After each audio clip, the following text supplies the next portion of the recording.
Can you explain the rule changes that impact immigration status of members of military and their dependents? That only covered a couple dozen people a year, but it really got way more news coverage than other issues that cover a couple dozen people a year. It got a dramatic mistaken coverage, right. yeah, which is why it was such a big deal.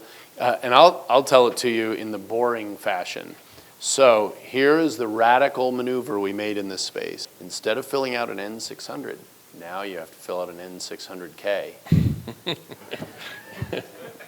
And so that turned into like we're denying citizenship to the children of military members. And nobody bothered to call and ask, you know. So, and one mainstream media outlet just reports on somebody else's headline. I'm not even sure they read each other's stories. And one of my frustrations, there are reporters that do their homework. There are reporters that pay attention to detail. Then there are just some really lazy reporters. And then there are, of course, the ones that aren't very smart either. All we were doing was aligning USCIS's operations with the Department of State. And as between the two, the Department of State was in line with the statute, and USCIS's operation wasn't. And so people would go through the USCIS process for children who were not born U.S. citizens.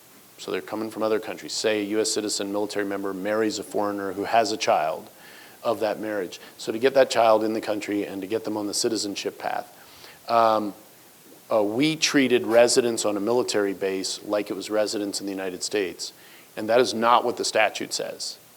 And so they'd get their paperwork from USCIS and go to the Department of State to get travel documents, and the Department of State wouldn't give it to them because they didn't qualify.